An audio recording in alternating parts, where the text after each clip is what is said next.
I was so confused about seeing her hauled off by those security guards, naked under that ridiculous blanket, that I just started spinning around in circles with her clothes in my arms, trying to figure out which gallery door to run through.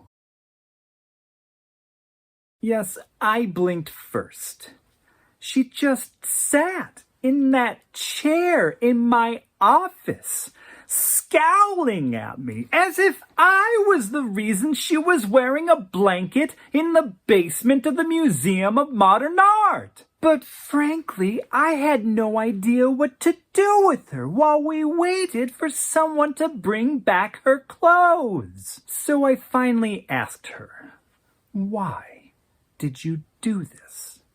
And still she didn't respond. She just glared at me as if I'd done this to her. However, I think she did begin to realize what she had done, as if she really hadn't known she was naked just a minute earlier. Now, some of the old curators here then, and I know that some of them have tried to revise history a little bit here and tried to tell you that they didn't actually say this, but I remember a few of them saying that at that time, that was the day that Celia Merode stopped caring. But I remember watching her eyes beneath the hood of that absurd furniture pad. And I thought that she did care. If not about her career, at least about the indignity of wearing a musty blanket in the basement of the Museum of Modern Art. And yet she still wouldn't answer. So I posed another question. "Then what?" I asked, "if you're so inclined to tell me, is your name?" And she just stared over my head at the posters of the Basquiat and the Sherman hanging on the wall behind me. And she rolled her lips into her mouth. And then I remember this clearly, she very, very slowly released them.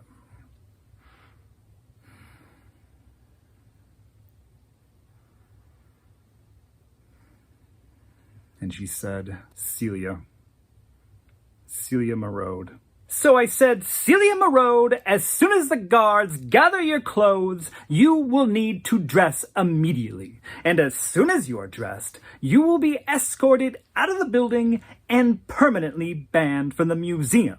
If you ever return, the police will be summoned and you will be arrested." I didn't know where they took her. They were probably going to put her in a paddy wagon and she'd be stuck in there naked with a bunch of drunks and bicycle seat lickers. I glanced down at the walkie-talkie that was sitting on my desk between us, and I assumed that a guard would call down and announce that he'd found her underwear, or at least her pants and shirt, but nothing. So she just kept staring at me, just right at me, and making me uneasy again. But then I realized she wasn't looking at me, but through me, or over me, over my left shoulder, again and again, at the poster of the Sherman. It was the film still where she's just stepped out of the shower and she takes a moment to admire herself in the mirror. Celia just kept staring at that. So I pressed the button on the walkie-talkie, calling up for one of my guards back then. Maybe it was Esposito. And the speaker crackled in my hand, and he said, "I'm sorry, sir. Can you check to see if maybe she picked up her clothes on the way to you?"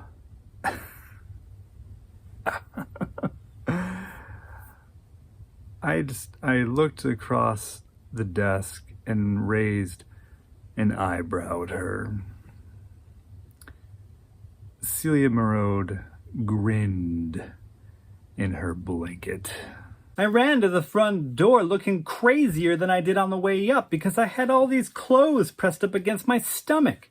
I probably looked like I was stealing a bourgeois sculpture. I get outside and the protest's still going. All these chicks are pacing up and down the block. But no Celia. Another 5 minutes passed without any notice from my staff upstairs, and neither Celia nor I had spoken in that entire time. Now, many artists had done little protests in the building over the years. Joanne Stamera had stamped the words "Erase Sexism" at MoMA across little erasers that she then placed all over the museum. And then you had Tony Shafrazi, who ignorantly spray painted some nonsense across Guernica, Picasso's Guernica, but when it was on loan to us. But I think these artists were somewhat known in town when they did these things. And Celia, on the other hand, I think she was a complete nobody. So I asked her, are you an art student? And she said, yes. And I'm thinking Pratt, SVA, mostly because I didn't think very much of these schools. But she finished her sentence by saying Cooper Union. And I'm thinking, Cooper Union? Really? You? So I asked, how did you manage that? And she just nodded her head and pulled the hood of the blanket down to reveal long, frizzy brown hair that had been parted to one side in an ungainly ponytail over her ear. And she glared at me and said, I guess I'm a pretty good artist. So I said, are you really? So she leaned forward and she said, I'm really fucking good. I ran back into the lobby by pressing the door open with my forearms because all the clothes were still bunched up against my stomach. I still didn't see her in there, so I just screamed, these are the artist's clothes! And threw them at the girl selling tickets behind the desk. I finally heard a knock at the door. And then Esposito walked in, and he seemed baffled, maybe even disturbed, as he dropped these clothes onto the desk in between us, and as if these clothes had just mysteriously walked through the building themselves. And he just shook his head when I asked him, well, what took you so long to retrieve these? And then he just left the room. So I glanced down at the clothes sitting there between us, and then I looked up at Celia Merode, and I said, I did mean it when I said you must dress immediately. And she scoffed at me, and she said, what? Are you gonna fucking watch me? And I was so embarrassed, and I wanted to leave the room so quickly that I awkwardly fell back in my chair, and I actually landed against the wall beneath the basquiat in the Sherman, and then I tried to tell her, no, that's not what I intended in the least. And then I rocked back forward, back onto four legs, and then I got up, and I ended up stumbling over a wastebasket when I tried leaving the office, and I finally got out the door, but I still managed to say, just before I closed the door, I told her, you still only have 1 minute.